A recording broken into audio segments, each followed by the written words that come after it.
একটি খেলে আর একটি খেতে চাইবেন, খাওয়া শুরু করলে থামানো মুশকিল।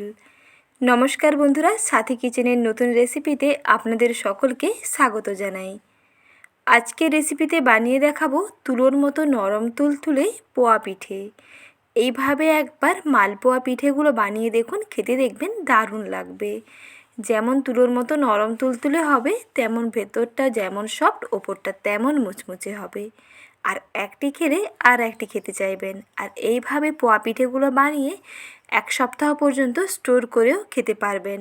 খেতে দেখবেন দারুণ লাগবে। ভাজার 2 থেকে 3 দিন পরেও একই রকম নরম তুলতুলে থাকবে। তাহলে দেখে নিন আজকের সহজ রেসিপি। রেসিপিটি ভালো লেগে থাকলে প্লিজ একটি লাইক করবেন। দেখে নিন আজকের সহজ রেসিপি। পোয়া পিঠে বানাতে প্রথমে ব্যাটারটা বানিয়ে নিচ্ছি। একটি মিক্সিং বোলের মধ্যে দিলাম 1 কাপ ময়দা, তার 3 ভাগের 1 ভাগ দিলাম সুজি, আর একটি চা চামচের 4 ভাগের 1 ভাগ দিলাম নুন, আর 3 চা চামচ চিনি।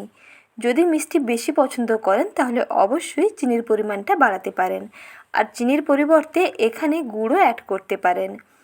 মিষ্টি অনুযায়ী এখানে গুড়টা দিয়ে দেবেন। আর 1 কাপ যদি ময়দা নেন তাহলে তার 3 ভাগের 1 ভাগ সুজি নিতে হবে।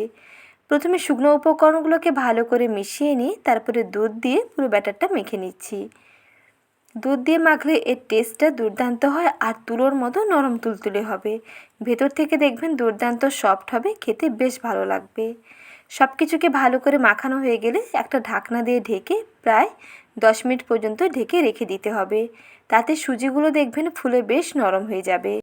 এখন সব কিছুকে ভালো করে আর একবার মিশিয়ে নিচ্ছি। এর মিশ্রণটা আগের থেকে একটু ঘন লাগবে, তাই এখানে আরও সামান্য একটু জল কিংবা দুধ অ্যাড করতে পারেন। তারপরে এর মধ্যে দেখুন মৌরি দিয়ে দিলাম। মৌরি দিলে টেস্টটা বেশ ভালো হবে। আর চা কাপের মাপ করে 1/2 কাপ জল এখানে দিয়ে দিয়েছি, যাতে ব্যাটারটা একটু পাতলা করে নেওয়া যায়। ব্যাটারটা পাতলা হলে পিঠেগুলো দেখবেন ভেতর থেকে বেশ ফুলকো ফুলকো হবে আর তুলোর মতো নরম হবে। ব্যাটার যদি বেশি ঘন হয়ে যায় তাহলে কিন্তু পিঠে শক্ত হয়ে যাবে। ওপরটা বেশ মুচমুচে হয়ে যাবে আর ভেতরটা অনেক শক্ত হয়ে যাবে, পিঠেগুলো ভালো ফুলকো হবে না। তাই ব্যাটারটা অবশ্যই এইরকম ঘনত্বের ব্যাটারটা বানাবেন। একটু পাতলা করে ব্যাটার বানালে পিঠেটা খেতে বেশ ভালো হবে। ব্যাটার পুরো বানানো হয়ে গেলে আরও 5 থেকে 7 মিনিটের জন্য ঢাকনা দিয়ে ঢেকে রেখে দিতে হবে। একটুখানি ঢাকা দিয়ে ঢেকে রেখে দিলে এই পিঠেগুলো তুলোর মতো নরম তুলতুলে হয়। ইনস্ট্যান্ট না বানিয়ে 10 মিনিট মতন সময় নিয়ে ঢেকে রেখে দিন। আর পিঠেগুলো যখন ভাজবেন তার আগে ব্যাটারটাকে বেশ ভালো করে ফেটিয়ে নিতে হবে। একটা হ্যান্ড উইচ কিংবা স্প্যাচুলা কিংবা কাঁটা চামচের সাহায্যে এই মিশ্রণটাকে বেশ ভালো করে ফেটিয়ে নিতে হবে। তাহলেই দেখবেন ব্যাটারের ঘনত্ব সব জায়গায় সমান হবে। আর ব্যাটারের ঘনত্বটা দেখুন এই রকম হবে। এই রকম কনসিস্টেন্সির একটা ব্যাটার এখানে রেডি করে নিয়েছি। এখন এই রকম একটা ডাবু হাতা নিয়ে 1 হাতা করে ব্যাটার ডুবো তেলের মধ্যে দিয়ে ভেজে নিতে হবে। আর তেলটাকে প্রথমে বেশ ভালো করে গরম করে নিতে হবে। গরম তেলের উপরে 1 হাতা ব্যাটার দেওয়ার সঙ্গে সঙ্গেই দেখবেন বেশ সুন্দর ফুলকো হয়ে যাবে। আর কিছুটা গরম তেল এরকম ওপরটাকে ছিটিয়ে দেবেন। ওপরটা যখন লিকুইডটা একেবারে ঘন হয়ে যাবে তখন এটাকে উল্টাবেন। কাঁচা অবস্থায় উল্টাতে যাবেন না, তাহলে কিন্তু শেপটা নষ্ট হয়ে যাবে।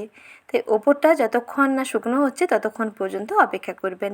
তারপরে অপর সাইডটাকে উল্টে এইভাবে উল্টে পাল্টে মিডিয়াম ফ্লেম অন করে কিছুক্ষণ পর্যন্ত সময় নিয়ে ভেজে নিতে হবে। তাহলে ভেতর থেকে বেশ সুন্দর ভাজাও হবে আর ওপরটা বেশ সুন্দর কালার চেঞ্জ হবে এবং সঙ্গে মুচমুচেও হবে। আর ভেতরটা দেখবেন তুলোর মতো নরম তুলতুলে হবে। এক এক করে সমস্ত পিঠেগুলোকে ভেজে নিয়েছি। এইভাবে সমস্ত পিঠেগুলোকে ভেজে নিতে হবে। আর পিঠেগুলো দেখুন কতটা তুলোর মতো নরম হয়েছে। এই পিঠে একটি খেলে আর একটি খেতে চাইবেন, আর কাউকে খাওয়ালে তো বারবার রিকোয়েস্ট আসতেই থাকবে, সঙ্গে প্রশংসা করতে বাধ্য। যেমন তুলোর মতো নরম হবে তেমন ভীষণ টেস্ট হবে। আজকের এই দুধ পোয়া পিঠে কিংবা তেলের পিঠের সহজ রেসিপিটি কেমন লাগলো কমেন্ট সেকশানে জানাতে ভুলবেন না। ভালো লেগে থাকলে প্লিজ একটি লাইক করবেন, সঙ্গে বন্ধুদের মধ্যে শেয়ার করতে ভুলবেন না। আর এই রকম রেসিপি পেতে চ্যানেলটিকে সাবস্ক্রাইব করে নতুন বন্ধু হয়ে সঙ্গে যুক্ত থাকার অনুরোধ থাকলো। সকলে ভালো থাকবেন, সুস্থ থাকবেন। রেসিপি দেখার জন্য জানাই অসংখ্য ধন্যবাদ।